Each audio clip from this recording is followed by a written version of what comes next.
Hi everyone, this is Ramesh. Welcome to Ramesh Sir Maths class. SSC GD constable exam కి prepare అవుతున్న విద్యార్థులకు ఉపయోగపడతాయనే ఉద్దేశంతో previous GD constable exam లో అడిగిన questions ని షిఫ్ట్ వైజ్ డిస్కస్ చేస్తున్నాం కదా. ఆల్రెడీ ఈ సిరీస్ లో భాగంగా 10 పార్ట్స్ ని అప్లోడ్ చేయడం జరిగింది. ఆ 10 పార్ట్స్ లో కూడా 12th January 2023 షిఫ్ట్ 1 వరకు అడిగిన మ్యాథ్స్ పార్ట్ కి సంబంధించిన అన్ని క్వశ్చన్స్ ని సింపుల్ ట్రిక్స్ ఉపయోగించి ఎలా ఆన్సర్ చేయొచ్చు డీటెయిల్ గా డిస్కస్ చేయడం జరిగింది. ఒకవేళ మీరు ఆ వీడియోస్ ఏమైనా మిస్ అయినట్లయితే వాటి యొక్క లింక్స్ అన్నింటినీ కూడా కింద డిస్క్రిప్షన్లో ఉంచుతాను, అక్కడ నుంచి చూడొచ్చు. ఈరోజు పార్ట్ 11లో భాగంగా 12th January 2023 షిఫ్ట్ 2లో భాగంగా అడిగిన మ్యాథ్స్ పార్ట్కి సంబంధించిన 20 క్వశ్చన్స్ని సింపుల్ ట్రిక్స్ ఉపయోగించి ఎలా ఆన్సర్ చేయొచ్చు అనేది డిస్కస్ చేద్దాం. కాబట్టి వీడియోని స్కిప్ చేయకుండా చివరి వరకు చూడడానికి ప్రయత్నించండి. అలాగే మీరు ఏవైనా కొత్త ప్రాబ్లమ్ని ఫేస్ చేసినట్లయితే దాన్ని నోట్ చేసుకుని ఆ టైప్ ఆఫ్ కొన్ని ప్రాబ్లమ్స్ని మీరు ఓన్గా ఆన్సర్ చేయడానికి ప్రయత్నించండి. మీరు కనుక మొదటిసారి నా ఛానల్ చూస్తున్నట్లయితే సబ్స్క్రైబ్ చేసుకుని రెగ్యులర్గా ఫాలో అవడానికి ప్రయత్నించండి. Okay, first one. ఒక దుకాణంలో ఎంఆర్పి అంటే దాన్ని మనం ప్రకటిత ధర అని ముద్రిత ధర అని అంటూ ఉంటాం కదా. ఎంతంటే 28,500 కలిగిన వస్తువు తగ్గింపుతో అంటే డిస్కౌంట్ ఇచ్చిన తర్వాత మనకి 27,645 రూపాయలకు వస్తుంది. అయితే ఇక్కడ ఎంత శాతం డిస్కౌంట్ ఇచ్చారు? ఇదేమో మనకి మార్కెట్ ప్రైస్, ఇదేమో మనకి సెల్లింగ్ ప్రైస్. అంటే డిస్కౌంట్ ఎంత అంటే ఇక ఫస్ట్ పర్సంటేజ్ లోకి మార్చాలంటే డిస్కౌంట్ ఫైండ్ అవుట్ చేయాలి. ఇక్కడ ఎంఆర్పి అంటే ముద్రిత ధర, అది దాన్ని మనం ఎంపీ అని కూడా అంటాం. ఎంత? 28,500. నెక్స్ట్ ఇక్కడ సెల్లింగ్ ప్రైస్ ఎంతకు అమ్ముతున్నారు? దాన్ని డిస్కౌంట్ ఇచ్చేసి 27,645కి అమ్ముతున్నారు. మైనస్ చేస్తే మనకి ఏమొస్తుంది? డిస్కౌంట్ వస్తుంది. ఓకే, బారో తెచ్చుకుంటే ఇక్కడ మనకి 9, 10 నుంచి 5 మైనస్ చేస్తే 5, 9 నుంచి 4 మైనస్ చేస్తే 5, మళ్ళీ బారో తెచ్చుకుంటే 14 అవుతుంది. 6 మైనస్ చేస్తే 8, అంటే 855 రూపీస్ డిస్కౌంట్ ఇస్తున్నారు. దీన్ని పర్సంటేజ్ లోకి మార్చాలి. అంటే డిస్కౌంట్ పర్సంటేజ్ ఈక్వల్ టు ఎంత డిస్కౌంట్ ఇస్తున్నారు? 855 రూపీస్ డిస్కౌంట్ ఇస్తున్నారు. దేనిపై ఇస్తారు? ఎంఆర్పి మీద ఇస్తారు కదా. కాబట్టి 28,500 పర్సంటేజ్ లోకి మారుస్తున్నారు కాబట్టి ఏం చేస్తాం? ఇంటూ 100 వేసుకుంటాం. ఓకే, 2 zeros గెట్స్ క్యాన్సిల్, అంటే 855. ఇదేమో 285. కొంచెం అప్రాక్సిమేషన్ మెథడ్ ఉపయోగించినట్లయితే ఇదేమో దేనికి దగ్గరగా ఉంది? 900కి దగ్గరగా ఉంది. ఇది దేనికి దగ్గరగా ఉంది? 300కి దగ్గరగా ఉంది. ఈ 3 టేబుల్ 9 ఎన్ని టైమ్స్ పోతుంది? 3 టైమ్స్ పోతుంది. కాబట్టి ఇక్కడ డిస్కౌంట్ ఎంత ఇస్తున్నారట? 3% డిస్కౌంట్ ఇస్తున్నారు. అది ఎక్కడ ఉంది? మనకి థర్డ్ ఆప్షన్ ఉంది. కాబట్టి ఇది కరెక్ట్ ఆన్సర్ అవుతుంది అన్నమాట. Okay, next second one. The difference between compound interest compounding annually and simple interest on a certain amount at 10% per annum for 2 years is 464. Then find the sum invested. అంటే 2 సంవత్సరాలకు సంవత్సరానికి 10% చొప్పున నిర్దిష్ట మొత్తము చక్రవడ్డీ వార్షిక సమ్మేళనం అంటే ఇయర్లీ, కాంపౌండెడ్ ఇయర్లీ అంటాం కదా, మరియు సాధారణ వడ్డీల మధ్య వ్యత్యాసము 464 ఉంటే పెట్టుబడి పెట్టిన మొత్తం కనుక్కోవాలన్నమాట. ఫర్ ఎగ్జాంపుల్ మనం ప్రిన్సిపల్ 100 అనుకున్నాం. ఫస్ట్ ఇయర్ అంటే ఇయర్లీ కాంపౌండ్ చేసేటప్పుడు 10%, 100లో 10% అంటే ఏం చేయాలి? 100ని 10ని మల్టిప్లై చేసి 2 zeros కట్ చేస్తే మనకి 10 రూపీస్ ఇంట్రెస్ట్ ఇస్తున్నాడు first year. Okay, next second year ఏమవుతుంది? ఈ 100 మీద మనకి ఎంత వస్తుంది? ఇంకొక 10 రూపీస్ వస్తుంది. నెక్స్ట్ ఈ 10 రూపీస్ మీద కూడా ఇంకొక 10% ఇంట్రెస్ట్ వస్తుంది. అంటే రెండింటిని 10 మీద ఇంకో 10% అంటే రెండింటిని ఇంటూ చేసి 2 zeros కట్ చేస్తే 1 వస్తుంది. అంటే 1 రూపీ వస్తుంది అన్నమాట. అంటే మనకి ఇది సింపుల్ ఇంట్రెస్ట్ తీసుకుంటే 10 + 10 20 అవుతుంది. ఇది సింపుల్ ఇంట్రెస్ట్. అదే కాంపౌండ్ ఇంట్రెస్ట్ తీసుకున్నట్లయితే 10 + 10 + 1 అంటే 21 అవుతుంది అన్నమాట. ఓకే, ఈ రెండింటికి డిఫరెన్స్ ఎంత? మనకి 1 యూనిట్ కదా. 21 నుంచి 20 మైనస్ చేస్తే 1 రూపీ వచ్చింది. ఇది ఇచ్చారు మనకి డిఫరెన్స్. రెండింటికి డిఫరెన్స్ ఎంత? 464 రూపీస్. ఇక్కడ మనకి 100ని బేస్ గా తీసుకున్నాం కదా. అప్పుడు 100 యూనిట్స్ ఏమవుతుంది? దీన్ని 100తో మల్టిప్లై చేస్తే దీన్ని కూడా 100తో మల్టిప్లై చేస్తాం. 46400 అవుతుంది. కాబట్టి ఇక్కడ మనకి ఆన్సర్ ఏమవుతుందన్నమాట? 46,400. ఎక్కడ ఉంది? మనకి సెకండ్ ఆప్షన్ లో ఉంది కదా. కాబట్టి ఇది కరెక్ట్ ఆన్సర్ అవుతుంది. Okay, next third one. ఒక వస్తువు యొక్క ముద్రిత ధర దాని కొన్న ధర కంటే 25% ఎక్కువ, 10% లాభం పొందడానికి అమ్మకం ధరపై ఎంత తగ్గింపు ఉండాలి? అంటే ఒక వస్తువు యొక్క మార్కెట్ ప్రైస్, దాన్ని ప్రకటిత ధర అని కూడా అంటారు కదా, దాని కొన్న వేల కంటే 25% ఎక్కువగా నిర్ణయించారన్నమాట. ఒకవేళ మనం దాని మీద 10% లాభం పొందాలి, ప్రాఫిట్ పొందాలి అంటే అమ్మకపు ధరపై ఎంత శాతం తగ్గించాలి? సాధారణంగా మనం మార్కెట్ ప్రైస్ మీద తగ్గిస్తాం పర్సంటేజ్, డిస్కౌంట్ పర్సంటేజ్ అని. కానీ ఇక్కడ ఏమడిగాడు? అమ్మకపు ధరపై, అంటే అమ్మకపు ధరని బేస్ చేసుకుని మనం ఇక్కడ డిస్కౌంట్ కాల్కులేట్ చేయాలి అన్నమాట. ఓకే, ఇక్కడ మనకి 3 ప్రైసెస్ ఉన్నాయి. కాస్ట్ ప్రైస్ అంటే కొన్న వేల, మార్కెట్ ప్రైస్ అంటే ముద్రిత ధర, దాన్ని ప్రకటిత ధర, సెల్లింగ్ ప్రైస్ అంటే ఇది కొన్న ధర,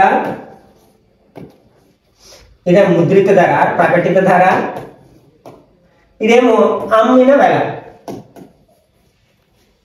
ఫర్ ఎగ్జాంపుల్ ఆ వస్తువు యొక్క కాస్ట్ ప్రైస్ కొన్న వేల 100 రూపీస్ అనుకుందాం. అప్పుడు దీనికంటే 25% ఎక్కువ ముద్రించారు కాబట్టి 100కి 25 అంటే 125 అవుతుంది. ఇప్పుడు ఏం చేయాలి? మనం 10% ప్రాఫిట్ పొందాలి అంటే అర్థమేంటి? 100కి 10 రూపాయలు ఎక్కువ చేయాలి మనం కదా. అంటే 100కి 10 రూపాయలు ఎక్కువ అంటే 110 రూపాయలకి అమ్మాలన్నమాట. సెల్లింగ్ ప్రైస్ 110 రూపాయలు అవ్వాలి. ఇప్పుడు ఏమంటాడు? అమ్మకపు ధరపై ఎంత తగ్గింపు ఉండాలి? అమ్మకపు ధర ఎంత? ఇక్కడ అమ్మకపు ధర 110 రూపాయలు, మార్కెట్ ప్రైస్ ఎంత? 125. రెండింటికి డిఫరెన్స్ ఎంత? 15 రూపీస్ అనమాట. ఈ 15 రూపీస్ ని మనం డిస్కౌంట్ పర్సంటేజ్ లోకి మార్చినట్లయితే 15 బై ఇక్కడ ఎంఆర్పి అంటే మనకి 125 ఇంటూ 100 అవుతుంది అనమాట. పర్సంటేజ్ లోకి మారుస్తున్నాం కాబట్టి. Okay, 5 table 3 times, 5 table 25 times, 25 table 100లో 4 టైమ్స్, 3 4 ధర ఎంత అవుతుంది? 12% అనమాట. ఎక్కడుంది? మనకి ఫస్ట్ ఆప్షన్ లో ఉంది కదా, కాబట్టి ఇది కరెక్ట్ ఆన్సర్ అవుతుంది. Okay, next 4th one. The length of the rectangle is 3 times its breadth. If its length is decreased by 7 cm and breadth is increased by 7 cm, its area is increased by 21 square centimeters. The length of the first rectangle అంటే దీర్ఘచతురస్రం యొక్క పొడవు దాని వెడల్పు కంటే 3 రెట్లు ఎక్కువట. దాని పొడవుని 7 సెంటీమీటర్లు తగ్గించి వెడల్పుని 7 సెంటీమీటర్లు పెంచితే దాని వైశాల్యం 21 చదరపు సెంటీమీటర్లు పెరిగినట్లయితే మొదటి దీర్ఘచతురస్రం యొక్క పొడవు ఎంత? ఓకే, ఇక్కడ లెంత్ బ్రెడ్త్ తీసుకున్నాం. ఒకవేళ లెంత్ బ్రెడ్త్ 1 సెంటీమీటర్ అయితే లెంత్ దీనికి 3 రెట్లు ఉంటుంది. అంటే 3 1 3 సెంటీమీటర్లు అవుతుంది అనమాట. అంటే బ్రెడ్త్ ఒక యూనిట్ గా తీసుకుంటే లెంత్ 3 యూనిట్లు అవుతుంది. అంటే ఇక్కడ లెంత్ కి బ్రెడ్త్ కి రేషియో ఎంత అనమాట? 3:1. కాబట్టి లెంత్ ఏమో 3x అనుకున్నాం, బ్రెడ్త్ ఏమో 1x అంటే x అనుకున్నాం. అప్పుడు ఏరియా ఫార్ములా ఏంటి? లెంత్ ఇంటూ బ్రెడ్త్, పొడవు ఇంటూ వెడల్పు కదా. 3 1 3 x into x square units అవుతుంది. ఇప్పుడు ఏమంటాడు? లెంత్ ఏమో 7 మీటర్స్ తగ్గించినప్పుడు, అంటే దీంట్లో 7 మీటర్స్ తగ్గిస్తే ఏమవుతుంది? 3x - 7 అవుతుంది. ఇది ఎంత అవుతుంది? x మైనస్ x, వెడల్పునేమో 7 సెంటీమీటర్లు పెంచాడు అంటే +7 అవుతుంది అన్నమాట. అప్పుడు ఇది మొదటి దానికంటే 21 స్క్వేర్ సెంటీమీటర్స్ ఎక్కువ. మొదటి దాని ఇప్పుడు వైశాల్యం ఎంత? 3x square. దీనికంటే ఒక 21 స్క్వేర్ సెంటీమీటర్స్ ఎక్కువ అవుతుంది అంటాడు అనమాట. అంటే ఇప్పుడు మనకి ఏరియా ఎలా వస్తుంది? రెండింటిని మల్టిప్లై చేస్తే వస్తుంది. ఓకే, మనకి కాబట్టి ఈ రెండు ఏమవ్వాలి? ఈక్వల్ అవ్వాలి. ఈ రెండింటిని ఇంటూ చేసామంటే 3x - 7 ని x + 7 తో ఇంటూ చేస్తే వచ్చే ఆన్సర్ 3x స్క్వేర్ + 21 కి సమానం అవ్వాలి. 3x ఇంటూ x ఏమవుతుంది? 3x స్క్వేర్ అవుతుంది. అంటే మొదట దీంతో ఈ రెండింటిని ఇంటూ చేస్తాం. ఇక్కడ ప్లస్ ఉంది కాబట్టి ప్లస్ రాస్తాం. 3x ఇంటూ 7, 3 7 ధర ఎంత? 21x. తర్వాత ఈ 7 తో ఈ రెండింటిని ఇంటూ చేస్తాం. -7 into x -7x. Minus into plus -7 7 ధర 49 ఈక్వల్ టు 3x స్క్వేర్ + 21 అవుతుంది అనమాట. రెండు వైపులా 3x స్క్వేర్ ఉంది, ఎందుకంటే యువతలకు వస్తే మైనస్ అవుతుంది కదా, ఎలాగో 0 అయిపోతుంది. ఈ 21x లోంచి ఈ రెండు లైక్ టర్మ్స్ కదా, కాబట్టి ఈ రెండింటిని ఒకటి ప్లస్ మైనస్ గా సబ్ట్రాక్ట్ చేస్తే 14x అవుతుంది. -49 ఈక్వల్ టు 21. ఈ 49 ని RX లోకి తీసుకెళ్తే 14x ఈక్వల్ టు 21 + 49 -4 ప్లస్ అవుతుంది కదా, అంటే 70 అవుతుంది.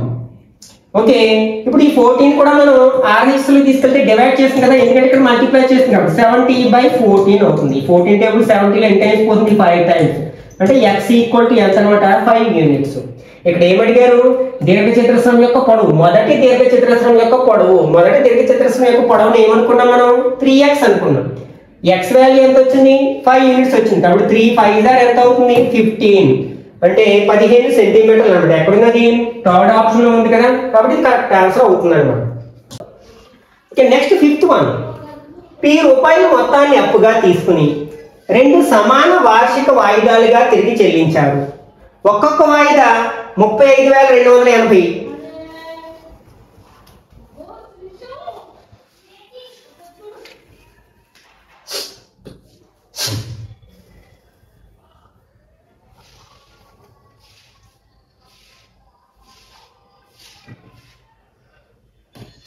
Okay, next fifth one. రూపాయల మొత్తాన్ని అప్పుగా తీసుకుని 2 సమాన వార్షిక వాయిదాలుగా తిరిగి చెల్లించారు. ఒక్కొక్క వాయిదా 35,280. వడ్డీ రేటు సంవత్సరానికి 5% మరియు వడ్డీ వార్షిక సమ్మేళనం అయిన P యొక్క విలువ ఎంత అన్నారు. అంటే ఇక్కడ మనకి ఇన్స్టాల్మెంట్ కి సంబంధించిన క్వశ్చన్ అనమాట. ఇక్కడ మనకి 5% రేట్ ఆఫ్ ఇంట్రెస్ట్ ఇచ్చారు, ఇయర్లీ కాంపౌండెడ్ అనమాట. దీన్ని ఎలా రాస్తాం, ఫ్రాక్షన్ లో రాసినప్పుడు 5/100. 5 టేబుల్ 1 టైమ్ 20 టైమ్స్ అంటే 1/20 అవుతుంది కదా. అంటే ఇక్కడ ప్రిన్సిపల్ 20 రూపీస్ అయితే ఇంట్రెస్ట్ ఏమో 1 రూపీ అవుతుంది. అప్పుడు అమౌంట్ ఏమవుతుంది మనకి 21 రూపీస్ అవుతుంది. ఒకవేళ మనకి ప్రిన్సిపల్ ఇచ్చి అమౌంట్ అడిగాడు అనుకోండి, అప్పుడు ఏం చేస్తాం, ప్రిన్సిపల్ ఇంటూ మనం 21/20 వేసుకున్నట్లయితే మనకు కావాల్సిన అమౌంట్ వచ్చేస్తుంది. కానీ ఇక్కడ మనం ప్రిన్సిపల్ ని ఫైండ్ అవుట్ చేయాలి. అప్పుడు ఏమవుతుంది, P ఈక్వల్ టు ఈ ఫ్రాక్షన్ రివర్స్ అవుతుంది. అంటే ఏని 20/21 తో మల్టిప్లై చేయాలి. ఈ కాన్సెప్ట్ ని బేస్ చేసుకున్నట్లయితే ఇక్కడ ఇన్స్టాల్మెంట్స్ ఇచ్చారు కదా, ఇక్కడ మనకి అమౌంట్ ఎంత అవుతుందంటే మనకి ఫర్ ఎగ్జాంపుల్ ఇన్స్టాల్మెంట్ ని x అనుకున్నట్లయితే అప్పుడు P equal to formula x into first instalment మనం దేంతో ఇంటూ చేయాలి 20/21 తో ఇంటూ చేయాలి. నెక్స్ట్ సెకండ్ ఇన్స్టాల్మెంట్ అంటే మనం ఇంకొకసారి చేయాలి. అంటే x into 20/21 into 20/21. Next third instalment ఏంటనుకోండి, మళ్ళీ x ని దీన్ని 3 టైమ్స్ వేసుకుని మల్టిప్లై చేయాలి. ఇట్లా మనం ప్రొడ్యూస్ చేసుకుంటూ వెళ్తాం అనమాట ఇన్స్టాల్మెంట్స్, నెంబర్ ఆఫ్ ఇన్స్టాల్మెంట్స్ ని బట్టి. ఇక్కడ మనకి x వాల్యూ తెలుసు కదా, ఎంత ఈచ్ ఇన్స్టాల్మెంట్ 35,280. కాబట్టి x ప్లేస్ లో 280 రాయొచ్చు. కాకపోతే ఇక్కడ 2 టర్మ్స్ ఉన్నాయి, రెండిట్లో x ఇంటూ 20/21 కామన్ గా ఉంది కదా, కాబట్టి నేను కామన్ తీస్తున్నాను. x ఇంటూ 20/21 కామన్ తీస్తున్నాను. ఇక్కడ ఏముంటుంది, ఇదంతా కామన్ తీస్తే 1 రాసుకుంటాం, ప్లస్ ఇందులోంచి ఇది కామన్ తీస్తే ఇక్కడ ఏముంటుంది 20/21 ఉంటుంది అన్నమాట. This equal to x into 20/21 into LCM తీసుకున్నాం అనుకోండి 21 1s are 21 plus 20 1s are 20 by 21 1s are 21 అవుతుంది. అంటే this equal to x into 20/21 into 20కి 21 యాడ్ చేస్తే 41/21 అవుతుంది అన్నమాట. ఇప్పుడు మనం x ఎంత, మనకి ఇన్స్టాల్మెంట్ ఈచ్ ఇన్స్టాల్మెంట్ ఎంత 35,280 ఇంటూ 20/21 ఇంటూ 41/21. సింప్లిఫై చేద్దాం. ఇక్కడ మనకి 7 table 3 times, 7 table 5 7s are 35, 2లో పోతుంది కాబట్టి 0 పెట్టుకుంటే 28లో 4 టైమ్స్ 0. మళ్ళీ ఇందులో 7 table 3 times, 7 table 7 7s are 49 1 ఉంది, 2 7s are 14 0. ఈ రెండు మల్టిప్లై చేస్తే 9 అవుతుంది కదా, 9 8s are 72 0 ఉంది. అంటే మనం 80ని 20ని 41ని మల్టిప్లై చేయాలన్నమాట. ఈ జీరోస్ తర్వాత చూద్దాం. 8 2s are 16 అంటే 41ని మనం 16తో ఇంటూ చేసి చూద్దాం. 16 1s are 16 1 ఉంది, 4 16 64కి 1 యాడ్ చేస్తే 65. మరి ఇక్కడ 2 zeros లేసాం కాబట్టి 2 zeros పెట్టేస్తాం, 65600. అంటే ఇక్కడ మనకి ఆ ప్రిన్సిపల్ ఎంత ఉందా 65,600 రూపీస్. ఎక్కడుంది, సెకండ్ ఆప్షన్ ఉంది కదా, కాబట్టి కరెక్ట్ ఆన్సర్ అవుతుంది అన్నమాట. కొంచెం ప్రాక్టీస్ చేసినట్లయితే కాలిక్యులేషన్ విత్ ఇన్ 1 minute లో మనం ఆన్సర్ చేయొచ్చు అనమాట. మీకు బాగా అర్థం అవ్వాలని ఉద్దేశంతో స్టెప్ బై స్టెప్ వేసుకుంటూ వెళ్ళాలి. మీరు కొన్ని స్టెప్స్ ని మనం స్కిప్ చేసుకుంటూ వెళ్ళచ్చు. Okay, next 6th one. 5 అంకెల సంఖ్య 32,000 554 11 ద్వారా భాగించబడుతుంది, అంటే 11 చే భాగించబడుతుందట. అయితే అంకెలు పెరుగుతున్న క్రమంలో పునర్వ్యవస్థీకరించబడతాయి, అంటే వాటిని మళ్ళీ రీఅరేంజ్ చేశారు. ఇందులో ఉన్న అంకెల్ని అసెండింగ్ ఆర్డర్లో, అంటే చిన్న నుంచి పెద్దకి అరేంజ్ చేసినట్లయితే అలా ఏర్పడిన కొత్త సంఖ్య క్రింది వాటిలో ఏ సంఖ్యతో భాగించబడుతుంది. ఇక్కడ మనకి ఇచ్చిన నెంబర్ ఏంటంటే 32,054 ఇచ్చారు. ఇందులో డిజిట్స్ మనం చిన్న నుంచి పెద్దకి రాసుకున్నాం అనుకోండి, ఏమవుతుంది? సాధారణంగా మనం ఏం చేస్తాం, జీరోతో నెంబర్ స్టార్ట్ చేయం. కాబట్టి ఫస్ట్ 2 రాసి 0 రాసి 3, 4, 5 రాయొచ్చు, లేకపోతే 0 కూడా రాయొచ్చు అనుకుంటే 0, 2, 3, 5, 4 అవుతుంది అనమాట. మనం డిజిట్స్ ని అసెండింగ్ ఆర్డర్లో మార్చినట్లయితే ఇప్పుడు ఈ నెంబరు క్రింది వాటిలో దేనితో భాగించబడుతుంది? 3 యొక్క భాజనీయత సూత్రం ఏంటి? ఇందులో ఉన్న అంకెలు మొత్తం 3తో భాగించబడాలి. 5, 4, 9, 3, 12, 2, 14 భాగించబడదు. నెక్స్ట్ 11తో భాగించబడాలంటే అంకె విడిచి అంకె భాగించబడాలి. అంటే 5 + 3 8, 4 + 2 6, తీసేస్తే మనకు 3 వస్తుంది, 0 రావట్లేదు కాబట్టి ఇది కాదు. 5 యొక్క భాజనీయత ఏంటి? 1 స్థానంలో 5 ఉండాలి, ఉంది కదా, కాబట్టి మనం 5తో భాగించబడుతున్నాం. చూసిన వెంటనే చెప్పొచ్చు మనం, ఎందుకంటే యూనిట్ ప్లేస్ 5 ఉంది కాబట్టి 5తో డివిజిబుల్ అవుతుందని వెంటనే చెప్పవచ్చు. Okay, next 7th one. 30 మంది వ్యక్తులు 10 గంటల్లో 50 చెట్లను నరికివేయగలరు. 10 మంది పురుషులు పనిని విడిచిపెట్టినట్లయితే 15 గంటల్లో ఎన్ని చెట్లు నరికివేయబడతాయి? సాధారణంగా ఈ టైప్ ఆఫ్ క్వశ్చన్స్ ఆన్సర్ చేయడానికి మనం ఈ ఫార్ములా ఉపయోగిస్తాం కదా, M1 next D1 T1/W1 equal to M2 D2 T2/W2. ఇక్కడ M అంటే వ్యక్తులు, D అంటే రోజులు, టైం అంటే గంటలు, నెక్స్ట్ W అంటే పని. ఓకే, ఇంట్లో మనకి ఏది అవసరమో వాటిని ఉపయోగించుకుంటాం. అంటే ఇక్కడ మనకి వ్యక్తులు అంటే M1, ఇక్కడ రోజులతో పని లేదు, గంటలతో ఉంది కదా, అంటే దీన్ని తీసేస్తే ఇంకా T1, ఇక్కడ పని W1 equal to M2 T2/W2 అవుతుంది అనమాట. ఇక్కడ ఇచ్చిన వాల్యూ అంటే మొదట వ్యక్తులు ఎంతమంది ఇచ్చాడు? 30 మంది వ్యక్తులు. ఎన్ని గంటల్లో? 10 గంటల్లో. ఎంత పని చేయగలుగుతున్నారు? 50 చెట్లను నరికివేయగలుగుతున్నారు. నెక్స్ట్ 10 మంది పురుషులు పని విడిచిపెట్టేశారు. యాక్చువల్గా మొదట ఎంతమంది ఉన్నారు? 30 మంది ఉన్నారు. 10 మంది వెళ్ళిపోతే ఇంకా ఎంతమంది ఉంటారు? 20 మంది. వీళ్ళు ఎన్ని గంటలు? 15 గంటల్లో ఎంత పని చేయగలుగుతారు? పని ఫైండ్ అవుట్ చేయాలి. ఓకే, ఇక్కడ 0 0 గెట్స్ క్యాన్సిల్. నెక్స్ట్ ఈ వైపున ఈ 0 గెట్స్ క్యాన్సిల్. ఇంకా మనకి ఏమున్నాయి? మనకి ఈ 3 టేబుల్, ఇందులో ఎన్ని టైమ్స్ పోతుంది? మనకి 5 టైమ్స్ పోతుంది. ఓకే, ఇప్పుడు మనం ఈ పని ఫర్ ఎగ్జాంపుల్ ఎక్స్ అనుకున్నాం అనుకోండి, ఇక్కడ అన్ని కట్ అయిపోయాయి. 1 ఉంది బై 5 ఉంది ఈక్వల్, ఇక్కడ ఏముంది? 2 5 10 బై ఎక్స్. క్రాస్ మల్టిప్లికేషన్ చేసాం అనుకోండి, ఎక్స్ ఇంటూ 1 ఏమవుతుంది? ఎక్స్ అవుతుంది. 5 10 ఎంత అవుతుంది? 50. అంటే 50 చెట్లను నరికివేయగలుగుతారు అనమాట. అంటే ఫస్ట్ ఆప్షన్ కరెక్ట్ వన్ అవుతుంది అనమాట. Next 8th one. 36, 48 మరియు 90 సంఖ్యలకు 4వ అనుపాతాన్ని కనుగొనండి. 4వ అనుపాతం అంటే ఇక్కడ ఇచ్చిన నెంబర్స్ ఏంటి? 36, 48, 90. 4వ అనుపాతం అంటే 4వ సంఖ్యగా x తీసుకుంటాం. అప్పుడు మనకి అంత్యముల లబ్ధం ఈక్వల్ టు మధ్యముల లబ్ధం అవుతుంది కదా. మధ్య అనుపాతం అంటే మధ్యలో x పెట్టుకుంటాం. ఓకే, ఇట్లా 2 సంఖ్యలు ఇచ్చి ఫర్ ఎగ్జాంపుల్ 9, 16ల మధ్య అనుపాతాన్ని కనుక్కోండి అని అనుకోండి, అప్పుడు మధ్యలో x పెట్టుకుంటాం. 9 x 16. కానీ మనం ఇట్లా 4 నెంబర్లు మార్చుకునేటప్పుడు ఎప్పుడైనా సరే మధ్యలో నెంబర్ని 2 టైమ్స్ రిపీట్ చేసుకోవాలి. అంటే 9x x 16.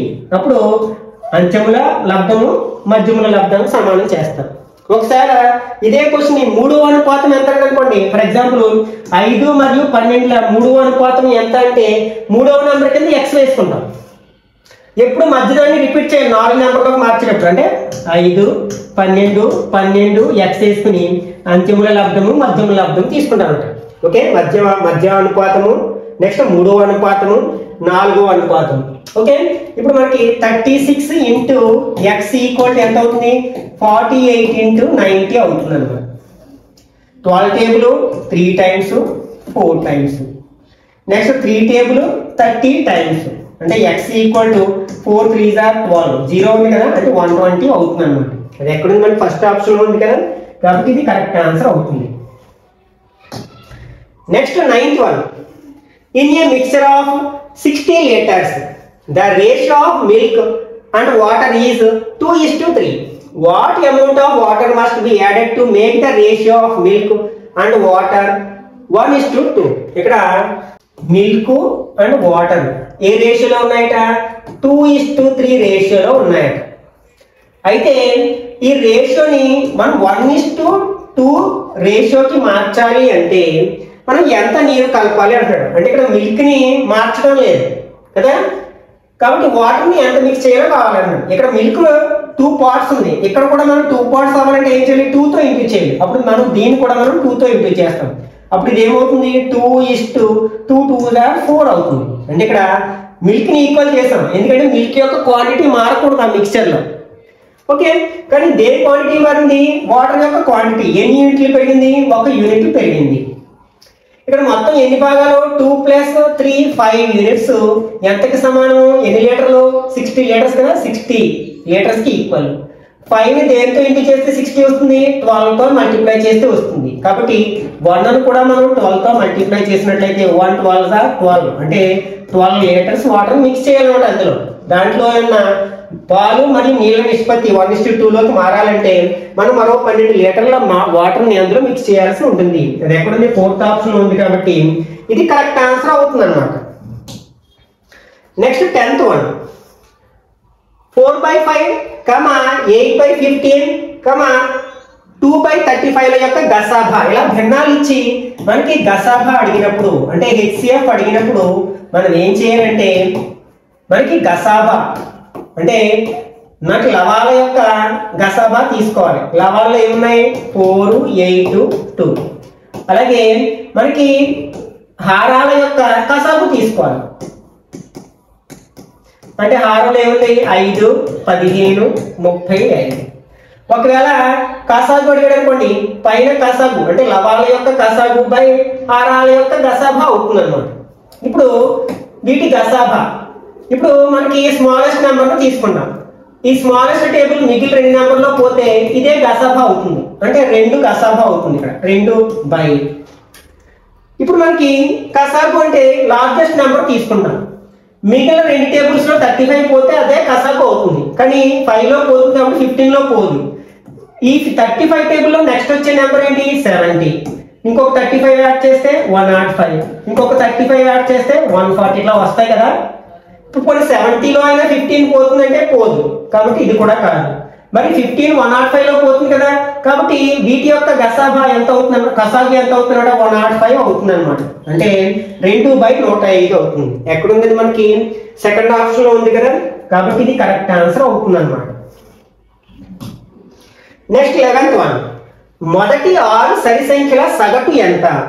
మనకి సగటుకు ఫార్ములా ఏంటి అంటే మనం మీన్ అంటాం, యావరేజ్ అంటాం కదా. రాసుల మొత్తము బై రాసుల సంఖ్య, అంటే some of observations by number of observations అని వేసుకుంటాం. ఇక్కడ సరి సంఖ్యలు అంటున్నాడు. మనకి రాసుల సరి సంఖ్యల మొత్తము బేస్ సంఖ్యల మొత్తానికి ఫార్ములా ఏంటంటే మొదటి n బేసి సంఖ్యలు అని అడిగితే అప్పుడు వాటి మొత్తానికి ఫార్ములా ఏంటంటే n². అంటే మొదటి 5 బేస్ సంఖ్యల మొత్తం అంటే 5² అంటే 25 అవుతుంది అనమాట. మొదటి 10 బేస్ సంఖ్యల మొత్తం అంటే 10² 100 అవుతుంది అనమాట. ఇట్లా మరి మొదటి n సరి సంఖ్యల మొత్తము ఎంత అవుతుందంటే n × n+1 అవుతుంది. అంటే ఫర్ ఎగ్జాంపుల్ మొదటి 6 సరి సంఖ్యల మొత్తం కావాలి కదా, అంటే n ప్లేస్ లో 6 రాస్తున్నాను. అంటే 6 × 6 + 1 7 అవుతుంది. 6 ఏళ్ళు 42 అవుతుంది అనమాట. మొదటి సరి సంఖ్యలు 6 సరి సంఖ్యలు ఏంటి? 2, 4, 6, 8, 10 అండ్ 12. ఈ 2 యాడ్ చేస్తే 10, ఈ 2 యాడ్ చేస్తే 10. ఇక్కడ ఈ 2 యాడ్ చేస్తే 20, 20, 10, 30, 40, 42 సరిపోయింది కదా. ఈ విధంగా బేస్ చేసుకున్నట్లయితే ఇప్పుడు సరి సంఖ్యల మొత్తం ఫార్ములా ఏంటి? n × n+1. n సరి సంఖ్యల మొత్తం. మరి కింద వాటి సంఖ్య ఎంతంటే n. అంటే n కట్ చేస్తే మనకి n+1 అవుతుంది కదా. అంటే n అంటే ఇక్కడ 6 ఇచ్చాడు కదా, అంటే 6 + 1 7 అవుతుంది అనమాట. అంటే మొదటి n సరి సంఖ్యల మొత్తానికి ఫార్ములా మనం n+1 వేసుకోవచ్చు. అదే మొదటి n బేస్ సంఖ్యల సగటుకి ఫార్ములా రాసుల మొత్తం ఎంత? n². రాసుల సంఖ్య n అవుతుంది కదా, అంటే n అవుతుంది. మొదటి 5 బేసి సంఖ్యల సగటు 5 అవుతుంది. మొదటి 10 బేసి సంఖ్యల సగటు 10 అవుతుంది అనమాట. కాబట్టి ఇక్కడ కరెక్ట్ ఆన్సర్ ఏంటంటే 4th ఆప్షన్ అవుతుంది అనమాట. Okay, next 12th one. ఒక వ్యక్తి 11 గంటల్లో ప్రవాహ దిశలో 88 కిలోమీటర్లు ప్రయాణించాడు. అంటే ఇక్కడ ప్రవాహ దిశలో ఏంటి 11 గంటల్లో ఎన్ని కిలోమీటర్లు ప్రయాణించాడు? 88 కిలోమీటర్లు. అలాగే వ్యతిరేక దిశలో, ప్రవాహానికి వ్యతిరేక దిశలో ఎన్ని గంటలు? 12 గంటల్లో 72 కిలోమీటర్లు ప్రయాణించాడు అన్నమాట. ఇప్పుడు ఈ వేగాన్ని మనం ఫైండ్ అవుట్ చేసినట్లయితే, వేగం అంటే దూరము బై కాలము, అంటే 88/11 అంటే 8 కిలోమీటర్లు పర్ గంట అన్నమాట. ఇక్కడ 72/12, 12 6 సార్లు పొందుతుంది, 6 కిలోమీటర్లు పర్ గంట అన్నమాట వేగాలు. మనకి ప్రవాహ దిశలో వేగం ఎంత అవుతుంది? 2xy అనుకుంటే x + y తీసుకుంటాం ప్రవాహ దిశలో వేగము. అలాగే వ్యతిరేక దిశలో ఏమవుతుంది? x - y. ఇదేమో బోటు యొక్క వేగము, ఇదేమో ప్రవాహం యొక్క వేగం అనుకున్నట్లయితే, అప్పుడు మనం ప్రవాహ దిశలో ప్రయాణిస్తున్నప్పుడు రెండింటినీ కలుపుతాం. వ్యతిరేక దిశలో ప్రయాణించినప్పుడు బోటు యొక్క వేగం నుంచి ప్రవాహం యొక్క వేగాన్ని మైనస్ చేస్తాం. ఇక్కడ మొదట వేగం ఎంత వచ్చింది? 8 కిలోమీటర్లు. రెండవ దాంట్లో వేగం ఎంత వచ్చింది? 6 కిలోమీటర్లు. అయితే ఇక్కడ ఏం అడుగుతున్నాడు? ప్రవాహ వేగము కొంత అని అడుగుతున్నాడు. ప్రవాహ వేగం అంటే వైని కనుక్కోవాలి. వై కనుక్కోవాలంటే ఎక్స్ని ఎలిమినేట్ చేయాలి. అప్పుడు ఈ కింద ఈక్వేషన్ గుర్తులు మార్చామనుకోండి, ఇది మైనస్ అవుతుంది, ఇది ప్లస్ అవుతుంది, ఇది మైనస్ అవుతుంది. అప్పుడు మనకి ఎక్స్ రెండు పోతాయి. y + y ఎంత అవుతుంది? 2y అవుతుంది. 8లోంచి 6 తీస్తే 2. అప్పుడు y = 2/2 తీసేస్తే 2లో 2 ఎన్నిసార్లు పోతుంది? ఒకసారి. అంటే 1 కిలోమీటర్లు పర్ గంట. ఒకవేళ బోటు వేగం అడిగితే ఏం చేస్తాం? ఈ రెండు సమీకరణాలను కలిపితే y కట్ అవుతాయి. కాబట్టి 2x = 8 + 6 అంటే 14 అవుతుంది. x = 7 అవుతుంది అనమాట. కాబట్టి ఇక్కడ కరెక్ట్ ఆన్సర్ ఏమవుతుంది? ఫస్ట్ ఆప్షన్ అవుతుంది అనమాట. Next 13th one. సో మనం 40 కిలోల గోధుమలను కిలో 12.50కు 30 కిలోలను కిలో 14 రూపాయలకు కొనుగోలు చేశాడు. అతను మొత్తం మీద 5% లాభం పొందడానికి మిశ్రమాన్ని కిలోకు ఎంత రేటున విక్రయించాలి? అంటే 40 కిలోల గోధుమలను రేట్ ఎంత? 12.5కి కొనుగోలు చేశాడు. నెక్స్ట్ ఇంకొక 30 కిలోల గోధుమలను 14 రూపాయల వద్దున మనకి కొనుగోలు చేశాడు అనమాట. మొత్తం ఎంత ఉందో చూద్దాం. ఇక్కడ 4 12 25, 4 12 ఎంత అవుతుంది? 50 అంటే 500 అవుతుంది గుణిస్తే. నెక్స్ట్ 3 14 ఎంత అవుతుంది? 3 14 42 కదంటే 420 అవుతుంది. అంటే మొత్తం మీద కాస్ట్ ప్రైస్ కొన్న వెల ఎంతంటే 2 రకాల గోధుమలు 0, 2, 900. ఓకే, అంటే ఇక్కడ మనకి మొత్తం 70 కిలోల గోధుమలను ఎంత కొనుగోలు చేశారనమాట? 920 రూపాయలకి కొనుగోలు చేశారు. ఇప్పుడు దీన్ని 5% ప్రాఫిట్కి అమ్మాలి. కాబట్టి సెల్లింగ్ ప్రైస్ ఏమవుతుంది? ఈ 920కి ఇంకొక 5% యాడ్ చేయాలి కదా. 5/100 × 920. 0 0 gets cancel. 5 table 1 time 2 times, 2 table 4 6 46. అంటే ఇక్కడ 920కి మనం 46 యాడ్ చేస్తే 966 రూపీస్కి అమ్మాలన్నమాట. ఇక్కడ మొత్తం ఎన్ని కిలోలు? 70 కిలోలు.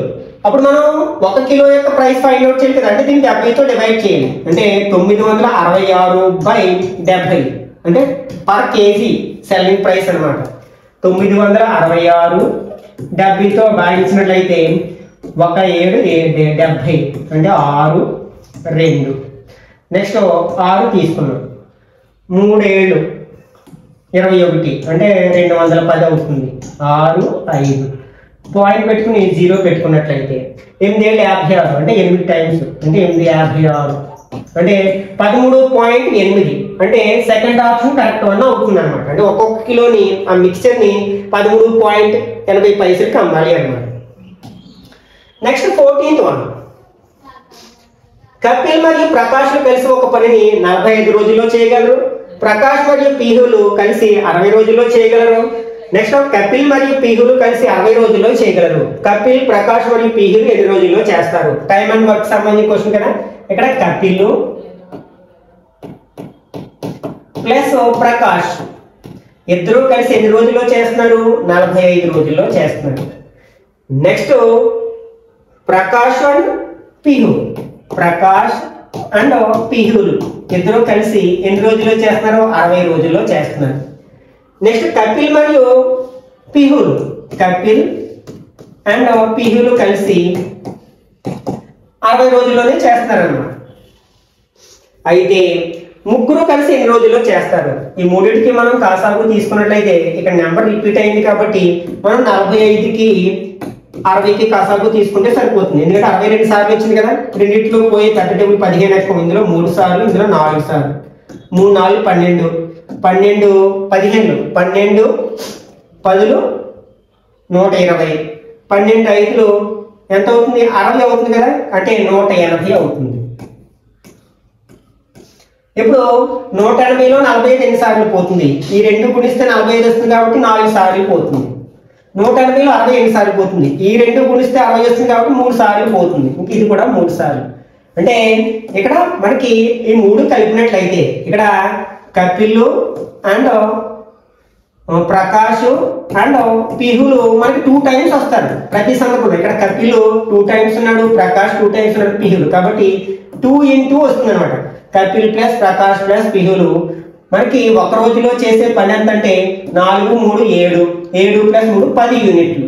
అప్పుడు కపిల్ ప్లస్ ప్రకాష్ ప్లస్ పిహులు ఒక రోజులో చేసే పని ఎంత అవుతుంది? ఇక్కడ 2 ఇంటుగా వచ్చింది కదా. 2 ఇక్కడ తీసుకెళ్తే భాగిస్తుంది అంటే 10/2 అవుతుంది. అది 5. అంటే ఒక రోజులో చేసే పని 5 యూనిట్లు అన్నమాట. ముగ్గురు కలిసి ఒక రోజులో 5 యూనిట్ల పని చేస్తారు. మొత్తం పని ఏంటంటే 180 యూనిట్లు కదా. అంటే బై ఎన్ని రోజుల్లో చేస్తాం? బై 5 వేసుకున్నాం. 3 5 15 ఇంకా 38 6 5 30 అంటే 36 రోజుల్లో చేస్తారండి ముగ్గురు కలిసి ఆ పని. కాబట్టి థర్డ్ ఆప్షన్ కరెక్ట్ వన్ అవుతుంది. Next 15th one. ఒక స్తూపాకార ట్యాంకు 5632 ఘనపు మీటర్ల సామర్థ్యాన్ని కలిగి ఉంది. దాని భూవ్యాసం 8 మీటర్లు ఉంటే స్తూపాకార ట్యాంక్ లోతు అని ఎత్తు అంటాం. దాన్ని ఎత్తుని లోతు అంటాం అన్నమాట. ఇక్కడ మనకి స్తూపం యొక్క సామర్థ్యం ఇచ్చినట్టే ఘనపరిమాణం ఇచ్చినట్టు. ఫార్ములా ఏంటి? పై ఆర్ స్క్వేర్ హెచ్ ఇచ్చాడు. ఎంత? 5632. అయితే మనం దాని యొక్క లోతు అంటే హెచ్ ని ఫైండ్ అవుట్ చేయాలి. పై వాల్యూ ఎంత? 22/7. ఇక్కడ ఆర్ ఎంత? వ్యాసం ఇచ్చాడు. వ్యాసం అంటే అప్పుడు వ్యాసార్థం ఎంత అవుతుంది? అందులో సగం అవుతుంది అనమాట. 4 అవుతుంది. స్క్వేర్ ఉంది కాబట్టి 2 సార్లు రాస్తాం. 4 × 4 × హెచ్ = 5632. నెక్స్ట్ 4 ఎక్కం. ఎన్నిసార్లు? 1 4 4 4 4 16 0 8 4 32. మళ్ళీ 4 ఎక్కం. 3 4 12 20 5 4 20 2 సార్లు. నెక్స్ట్ 11 ఎక్కం 2 సార్లు. 3 11 33 2 11 22. మళ్ళీ 2 ఎక్కం ఎన్నిసార్లు? 16 సార్లు. అంటే ఇక్కడ ఏముంది? పైనేమో హెచ్ ఉంది, కిందేమో 7 ఉంది. ఇక్కడ ఎంత వచ్చింది మనకి? 16. అప్పుడు ఇది ఏంటి? ఇక్కడ 6 హెచ్లు తీసుకెళ్తే గుణిస్తుంది కదా. అంటే హెచ్ = 16 × 7 అవుతుంది. 6 7 42 4 1 7 4 11. అంటే ఇక్కడ దాని యొక్క లోతు, ఆ స్తూపాకార ట్యాంక్ యొక్క లోతు ఎంత అంటే 112 మీటర్లు అవుతుంది అనమాట. అది ఎక్కడ మనకి ఫస్ట్ ఆప్షన్ లో ఉంది కదా. కాబట్టి ఇది కరెక్ట్ ఆన్సర్ అవుతుంది. ఓకే. Next 16th one. శిశువు యొక్క బరువు 3 నెలల్లో 3.2 కేజీల నుంచి 6 కేజీలకు పెరిగింది. శిశువు యొక్క బరువు పెరుగుదల శాతం ఎంత? యాక్చువల్గా ఎంత? 6 కిలోలు పెరిగిపోయింది. అంటే ఎంత ఉండాలి? యాక్చువల్గా 3.2 కిలోలు ఉండాలి.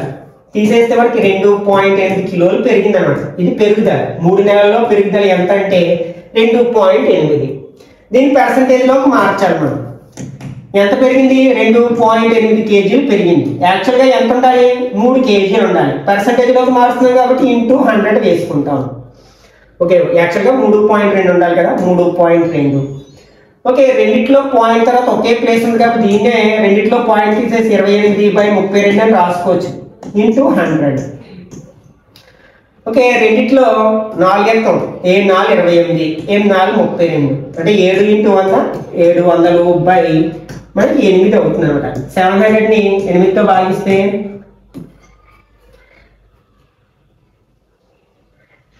8 8 64 6 0 ఎన్నిసార్లు పోతుంది?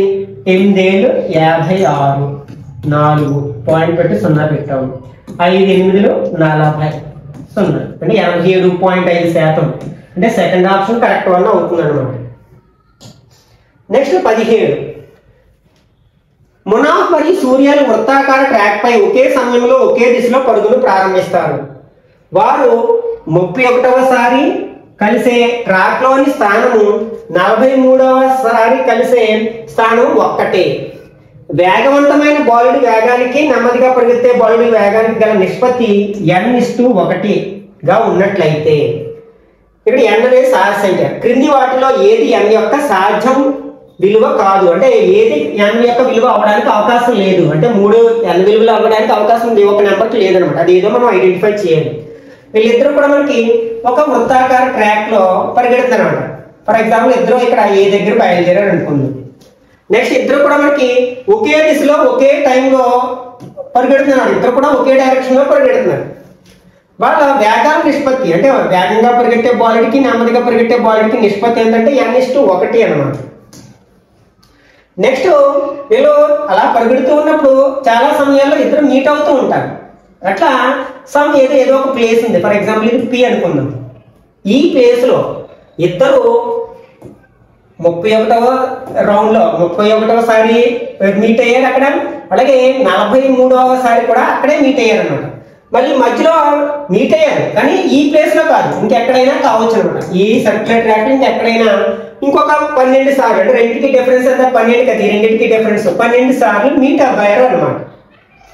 అయితే మనం n విలువ ఫైండ్ అవుట్ చేయాలి. మనకి ఇక్కడ ఒకవేళ ఇద్దరు వేగాలు ఇచ్చారనుకోండి, ఫర్ ఎగ్జాంపుల్ 6, 9 అని ఇచ్చారనుకోండి ఇద్దరు వేగాలు. అప్పుడు వేగాల నిష్పత్తి ఎంత అవుతుంది? ఇదేమో 3 సార్లు పోతుంది, 2 సార్లు పోతుంది, 3 సార్లు 2:3 అవుతుంది వేగాల నిష్పత్తి. ఓకే, ఇక్కడ మనకి రైల్వే ట్రాక్ సంబంధించిన ప్రాబ్లమ్స్ ఉంటాయి కదా, రెండు ఒకదానికొకటి వ్యతిరేక దిశలో ప్రయాణిస్తున్నప్పుడు సాపేక్ష వేగం ఏమవుతుంది అవుతుంది, వాటి మొత్తం అవుతుంది, వేగాల మొత్తం అవుతుంది. అలా కాకుండా ఒకే దిశలో ప్రయాణించినప్పుడు వాటి వేగాల భేదం అవుతుంది. ఆ కాన్సెప్ట్ ని బేస్ చేసుకున్నట్లయితే మనకి ఇక్కడ ఆపోజిట్ డైరెక్షన్ అయితే ఏమవుతుంది, వాటి వేగాల మొత్తం అంటే 2 + 3 = 5 టైమ్స్ మీట్ అవుతారు అనమాట. ఇక్కడ సేమ్ డైరెక్షన్ ఒకే డైరెక్షన్ లో ఉన్నప్పుడు వాటి భేదం అంటే పెద్దదాని నుంచి చిన్నదాన్ని మైనస్ చేస్తే 1 టైం మీట్ అవుతారు అనమాట. దీన్ని బేస్ చేసుకున్నట్లయితే ఇక్కడ మనకి ఈ రెండింటికి మధ్యలో ఇంకొక 12 సార్లు మీట్ అయ్యారు కదా ఇద్దరు కూడా, అంటే ఈ 31వసారికి 43వసారికి డిఫరెన్స్ అంటే 12. ఆ 12 సార్లు డిఫరెంట్ పాయింట్స్ దగ్గర మీట్ అయ్యారు అనమాట. ఇప్పుడు చూడండి మనకి ఈ రెండింటికి డిఫరెన్స్, వాళ్ళిద్దరు కూడా ఒకే డైరెక్షన్ లో మనం పరిగెడుతున్నారు కాబట్టి మనకి సేమ్ డైరెక్షన్ అప్పుడు ఏం చేయాలి, మైనస్ చేయాలి కదా, అంటే n-1 టైమ్స్ మీట్ అవుతారు. ఈ n-1 అనేది ఖచ్చితంగా ఈ 12 యొక్క కారణాంకం అవ్వాలి అనమాట. దీన్ని బేస్ చేసుకుని మనం దీనికి ఆన్సర్ రాబట్టవచ్చు అనమాట. ఇప్పుడు ఇచ్చిన ఆప్షన్స్ చూద్దాం. అంటే 12 యొక్క కారణాంకాలు అయ్యే n-1 విలువ ఏంటో చూద్దాం. ఒకవేళ మనం n ప్లేస్ లో 5 రాసాం అనుకోండి, 5 - 1 ఎంత అవుతుంది, 4 అవుతుంది. 4 12 యొక్క కారణాంకమే కదా, ఎందుకంటే 4లో 12 పోతుంది కాబట్టి ఇది ఓకే అవుతుంది, అవడానికి ఛాన్స్ ఉంది కాబట్టి కరెక్ట్ ఆన్సర్ కాదు. 4 రాసాం అనుకోండి, ఇప్పుడు ఇక్కడ 4 రాస్తే 4 - 1 ఎంత అవుతుంది, 3 అవుతుంది. 3 కూడా 12కి కారణాంకమే కదా, కాబట్టి ఇది కూడా కరెక్ట్ ఆన్సర్ కాదు. నెక్స్ట్ 3 రాసాం అనుకోండి, ఇక్కడ n ప్లేస్ లో 3లోంచి 1 తీస్తే 2 కూడా 12 యొక్క కారణాంకమే. నెక్స్ట్ ఇప్పుడు 6 రాసాం అనుకోండి, 6లోంచి 1 తీస్తే ఎంత వస్తుంది, 5. మరి 5 12కి కారణాంకం కాదు కదా, కాబట్టి n విలువ కాకపోవడానికి అవకాశం ఉన్న ఒకే ఒక నెంబర్ ఏదంటే 6. కాబట్టి కరెక్ట్ ఆన్సర్ ఏమవుతుందన్నమాట, 4th ఆప్షన్ అవుతుంది అనమాట. Next 18th one. ఇద్దరు అభ్యర్థుల మధ్య జరిగిన ఎన్నికల్లో ఒకరు పోలైన ఓట్లలో 64% పొంది 4340 ఓట్ల మెజారిటీతో గెలుపొందారు. అయినా పోలైన మొత్తం ఓట్ల సంఖ్య ఎంత? పోల్ చేయబడిన అన్ని ఓట్లు చెల్లుబాటు అయ్యే విధంగా పరిగణించాలి. అంటే పోలైన అన్ని ఓట్లు కూడా చెల్లుబాటు అవ్వాలి అనుకున్నాం, అన్ని వ్యాలిడ్ ఓట్లే అనుకున్నాం. ఇక్కడ మనకి 64% ఓట్లు పొందిన వ్యక్తి గెలుపొందిన వ్యక్తి కదా, గెలుపొందిన వ్యక్తి ఎన్ని ఓట్లు పొందాడు, 64% ఓట్లు పొందాడు. అంటే ఇద్దరే మనం కంటెస్ట్ చేస్తున్నట్లయితే అప్పుడు ఓడిపోయిన వ్యక్తి ఎంత శాతం ఓట్లు పొందుతాడు, మొత్తం 100 ఓట్లు అనుకుంటే ఈ 100లోంచి 64 తీసేస్తే 36% ఓట్లు పొందుతాడు అన్నమాట. ఓకే, అప్పుడు మెజారిటీ ఎంత అవుతుంది? గెలుపొందిన అభ్యర్థికి వచ్చిన ఓట్లలోంచి ఓడిపోయిన అభ్యర్థికి వచ్చిన ఓట్ల సంఖ్యను మైనస్ చేస్తే వస్తుంది కదా. అంటే 64లోంచి 36 తీస్తే 14 నుంచి 6 తీస్తే 8, నెక్స్ట్ 5 నుంచి 3 తీస్తే 28% ఓట్లు గ్యాప్ ఉందన్నమాట ఇద్దరికి. ఇది ఎంతకు సమానము? మెజారిటీ 4340కి సమానము. అయితే మనం 100% ఎంతో కాల్కులేట్ చేయాలి అన్నమాట. ఇప్పుడు 28 దేంతో ఇంటూ చేస్తే వస్తుంది అంటే ఈ 4340 మనం 28తో భాగించి చూసాం అనుకోండి. 7 ఎక్కం 4 సార్లు 6 42 2 0, మళ్ళీ 4 ఎక్కం 1 4 22 5 4 20, నెక్స్ట్ 2 ఇంకెంత ఉంది? 2 ఉంటుంది కదా. 20లో 4 5 సార్లు అంటే 155 సార్లు గుణిస్తే మనకి ఇది వస్తుంది. కాబట్టి ఇక్కడ కూడా మనం ఏం చేయాలి? 155తో గుణిస్తే 100% వస్తుంది. 155 × 100 అంటే 155 2 సార్లు చేస్తే సరిపోతుంది. అంటే 15500 అన్నమాట మొత్తం పోలైన ఓట్లు. అది ఎక్కడ మనకి ఫస్ట్ ఆప్షన్ ఉంది కదా, కాబట్టి ఇది కరెక్ట్ ఆన్సర్ అవుతుంది అన్నమాట. నెక్స్ట్ 19. శశి 12000కి పాత రిఫ్రిజిరేటర్ను కొని దాని మరమ్మతులకు 1000 రూపాయలు ఖర్చు చేశాడు. అతను రిఫ్రిజిరేటర్ను 15000కు విక్రయిస్తే అప్పుడు అతని లాభ శాతము. ఇక్కడ మనకి కాస్ట్ ప్రైస్ ఏమవుతుందంటే దాన్ని ఏమో 12000 కొన్నాడు, నెక్స్ట్ దాన్ని రిపేర్ చేయడానికి ఒక 1000 రూపాయలు ఖర్చు చేశాడు. కాబట్టి ఇక్కడ కాస్ట్ ప్రైస్ మనకి 13000 అవుతుంది అన్నమాట. మొత్తం దాని మీద పెట్టుబడి ఎంత అంటే 13000, అదంతా మనకి కాస్ట్ ప్రైస్ లోకి వస్తుంది. ఇప్పుడు సెల్లింగ్ ప్రైస్ దాన్ని ఎంతకి సేల్ చేశాడు? 15000 రూపాయలకి సేల్ చేశాడు అన్నమాట. అంటే ఇక్కడ లాభం ఎంత అంటే 2000 రూపాయల లాభం వచ్చింది అన్నమాట. ఇప్పుడు దీన్ని పర్సంటేజ్ లోకి మార్చాలి. అంటే profit percentage is equal to profit ఎంత వచ్చింది? 2000 రూపీస్. ఇక్కడ కాస్ట్ ప్రైస్ ఎంత? 13000 రూపీస్ ఇంటూ పర్సంటేజ్ లోకి మారుస్తున్నాం కాబట్టి ఇంటూ 100 వేసుకుంటాం. 2 zeros gets cancel, 0 gets cancel అంటే 200/13 వచ్చింది. మనం 200ని 13తో డివైడ్ చేసాం అనుకోండి. 20లో 13 1 టైం, 13 1 13, 7 0.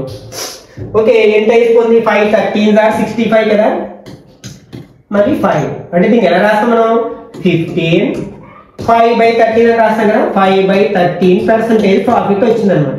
15 5/13 ఎక్కడుంది? థర్డ్ ఆప్షన్ ఉంది కదా, కాబట్టి ఇది కరెక్ట్ ఆన్సర్ అవుతుంది అనమాట. Next 20th question. The average of 9 members is 15. The average of first 5 numbers is 13. The average of last 5 numbers is 17. Then what is the fifth number? ఇక్కడ మనకి మొత్తం ఎన్ని నెంబర్స్ ఉన్నాయంటే 9 నెంబర్స్ ఉన్నాయి. వీటన్నిటి యొక్క యావరేజ్ ఎంత? 15 అట. నెక్స్ట్ ఫస్ట్ 5 నెంబర్స్ యొక్క యావరేజ్ ఎంత అంటే 13. నెక్స్ట్ 5 అంటే ఇక్కడ నుంచి ఈ 5 నెంబర్స్ యొక్క లాస్ట్ 5 నెంబర్స్ యొక్క యావరేజ్ ఏమో 17. అయితే మనకి ఈ ఫిఫ్త్ నెంబర్ ఎంతో మనం ఫైండ్ అవుట్ చేయాలి అన్నమాట. ఇక్కడ ఫిఫ్త్ నెంబర్ రావాలంటే ఫిఫ్త్ నెంబర్ ఈక్వల్ టు ఇక్కడ చూడండి ఖచ్చితంగా 13కి 15కి 13కి 17కి మధ్యలో ఉంటుంది. అంటే మొత్తం యావరేజ్ 15, అన్ని 9 సంఖ్యల యావరేజ్ 15 కదా, 15. ఇప్పుడు చూడండి దీనికంటే ఎంత తక్కువ ఉంది? ప్రతి సందర్భంలో 2 తక్కువ ఉంది కదా, కాబట్టి మైనస్ ఎన్ని ఉన్నాయి? అబ్జర్వేషన్ 5 అబ్జర్వేషన్స్ ఉన్నాయి. 5 2 10 అవుతుంది. నెక్స్ట్ ఇక్కడ ఎంత ఎక్కువ ఉంది? 2 ఎక్కువ ఉంది. అంటే వీటన్నిటి యొక్క యావరేజ్ 2 ఎక్కువ ఉంది అన్నిటి యొక్క యావరేజ్ కంటే, అంటే +2. ఎన్ని ఉన్నాయి? ఇలాగా 5 అబ్జర్వేషన్ కదా, ప్లస్ 5 2 10 అవుతుంది. దీన్ని సింప్లిఫై చేస్తే మనకు కావాల్సిన ఆన్సర్ వస్తుంది. +5 10 -10 గెట్స్ క్యాన్సిల్ 15. అంటే 15th అబ్జర్వేషన్ ఎంత అనమాట? మనకి 15. అది ఎక్కడ ఉంది? థర్డ్ ఆప్షన్ లో ఉందన్నమాట. దీన్ని మరోలా కూడా చేయొచ్చు. మొదటి 5 సంఖ్యల యావరేజ్ ఎంత? 13. అంటే 5 × 13 ప్లస్ తర్వాత చివరి 5 సంఖ్యల యావరేజ్ ఎంత? 17. అంటే 5 × 17. దీనిలోంచి మనం మొత్తం అన్ని సంఖ్యల యొక్క యావరేజ్ మైనస్ చేస్తే అంటే 9 × 15 మైనస్ చేసినా కూడా మనకి ఇదే ఆన్సర్ వస్తుంది అనమాట. 5 13 ఎంత? 65 ప్లస్ 5 17 5 7 35 3 అంటే 85 మైనస్ 9 15 90 ప్లస్ 45 135.